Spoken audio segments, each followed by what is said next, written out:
안녕하세요. 노잼 광주 이수영입니다. 지난해 현대백화점 그룹이 복합 쇼핑몰 건립을 추진한다는 소식과 함께 광주 북구 임동에 위치한 전남 1심 방직 부지 30만여 제곱미터가 무려 6,850억에 매각됐다는 사실 알고 계셨나요? 이곳은 몇 년 뒤면 우리가 그토록 바랬던 광주의 첫 번째 복합 쇼핑몰 현장이 될 것 같은데요. 이처럼 수십 년 동안 한 자리를 지켜오다 보니 어느새 금싸라기 땅이 돼버린 광주의 대형 현장이 꽤 여러 곳이 있더라고요. 그래서 노잼 광주가 준비한 오늘의 주제, 이전만 하면 초대박 광주 금싸라기 땅 탑 5 바로 알아보시죠.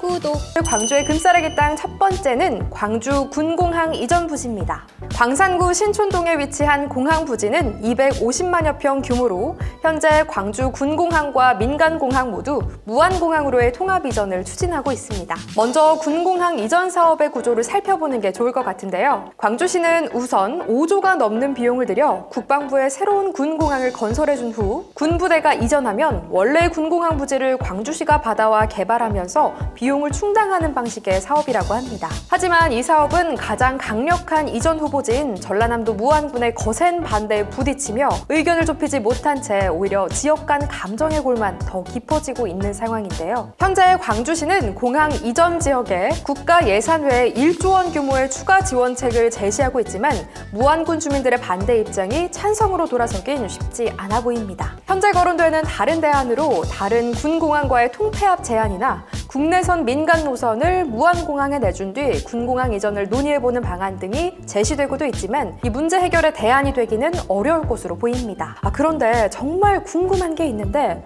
군공항이 이전하면 이 넓은 부지에는 도대체 뭐가 들어서게 될까요? 다음 광주의 금싸라기 땅은 마륵동 탄약고 부지입니다. 이곳은 공군에서 관리하는 탄약고와 주변 부지를 포함해 약 215만 제곱미터 규모로 1974년에 마륵동과 금호동 일대에 조성됐습니다. 또 주변 지역은 군사보호구역으로 지정된 개발 제한구역이기도 하고요. 그리고 과거 탄약고 조성 당시에는 교통량이 적어 군공항과 떨어져 있어도 문제가 없었지만 급격한 도심 개발로 인해 긴급 상황 또는 군사작전 시 빠른 대처가 어렵게 되면서 군공항으로 이전해야 한다는 문제가 발생했는데요. 현재 광주공항 통합 이전 사업이 계속 지지부진하면서 탄약고 부지 이전 사업 역시 예산 낭비 등의 이유로 이러지도 저러지도 못하고 있는 상황이라고 합니다. 그리고 무등산 방공부대 역시 공군에서 관리하고 있어서 군공항 이전이 이루어져야 무등산 정상이 시민들에게 상시 개방될 수 있다고 하네요. 다음은 각화동 농산물 도매시장입니다. 1991년 개장한 이후로 30년이 훌쩍 지나버린 각화 농산물 도매시장은 5만 6천여 제곱미터 대형 부지로 현재 하루 평균 10,000명 이상의 사람들이 이용하는 대형 농산물 시장인데요. 긴 세월 속 풍파를 겪다 보니 보시는 것처럼 시장 건물과 기타 시설은 노후화가 많이 진행됐고 좁은 도로와 시장 면적 때문에 상인과 시민들의 불편은 커져만 갔습니다. 2008년 현대화 사업을 추진했었지만 안타깝게도 상인들의 반대로 취소가 됐다고 하는데요. 다행히 지난해 각화 농산물 도매시장의 부지 이전 계획이 밝혀지며 호남 최대 규모이자 지금보다 6, 7배 더 큰 35만 제곱미터 규모의 도매시장이 건립될 거라는 소식을 들을 수 있었습니다. 최근에는 주변에 아파트들이 많이 들어서면서 교통체증도 심해졌다고 하는데요. 하루빨리 부지 이전 사업이 진행되면 좋을 것 같네요. 다음은 금호타이어 공장 부지입니다. 광산구 소촌동 송정역 뒤편에 위치한 금호타이어 공장 부지는 42만 제곱미터의 규모로 공장 매각 가치만 무려 1조 4천억 원이 넘을 것으로 추정된다고 하는데요. 몇 년 전 광주시와 금호타이어는 TF팀을 꾸려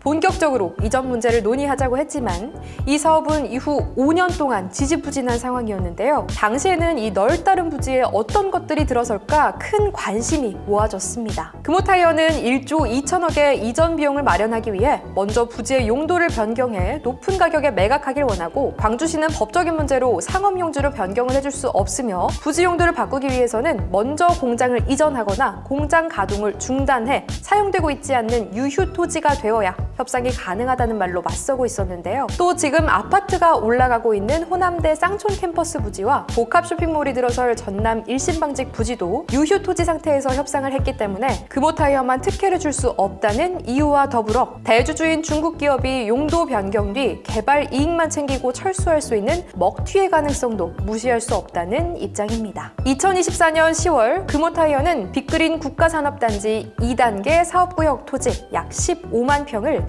1160억 원에 매입하는 계약을 한국토지주택공사와 체결하면서 드디어 이전 사업이 속도를 내는 분위기로 전환이 됐다고 합니다. 이전 부지 토지 취득 예정일은 5년 뒤인 2029년 10월 30일로 금호타이어는 앞으로 이 5년간 광주 공장 매각부터 생산시설 이전을 위한 모든 사전 작업을 마무리해야 할 것으로 보이는데요. 이후 2025년 1월 강기정 광주시장은 금호타이어 대표와의 간담회를 통해 금호타이어 광주 공장이 가동 중이더라도 회사 측이 새 공장 부지 매입, 착공 등 법정 요건을 충족하고 구체적인 현 공장 부지의 개발 계획을 제시한다면 용도 변경 사전 협상을 착수할 것을 밝혔는데요. 2019년부터 무려 5년 동안 지지부진했던 금호타이어 광주 공장 이전 사업 드디어 결실을 맺는 건가요? 광주의 금싸라기 땅 마지막은 광주 기아자동차 부지입니다. 광주 기아자동차는 1968년 아시아자동차로 시작해 1999년 기아자동차 광주 공장으로 변경되었고 현재 120만 제곱미터의 면적과 연간 50여만 대 이상의 자동차 생산량을 자랑하는 명실공히 광주를 대표하는 기업이라고 할 수 있는데요. 공장의 위치를 보면 과거와 달리 시간이 흐르고 광주 행정구역이 지금처럼 커지면서 어느새 광주의 중심에 위치한 걸 보실 수 있습니다. 그래서일까요? 몇 년 전부터 기아자동차가 광주 미래차 국가산단으로 이전해야 한다는 뉴스 기사를 종종 확인할 수 있었는데요. 물론 기아자동차는 이전 계획이 없다는 확실한 입장을 보여주고 있습니다만 사실 이전을 하든 안 하든 저는 나중에 이 땅이 매각된다면 얼마에 팔릴까 궁금해지긴 하더라고요. 기아 공장의 3분의 1 크기인 금호타이어 부지가 1조가 넘는데 여기는 와 상상이 안 가네요. 역시 땅이 최고인가 봅니다.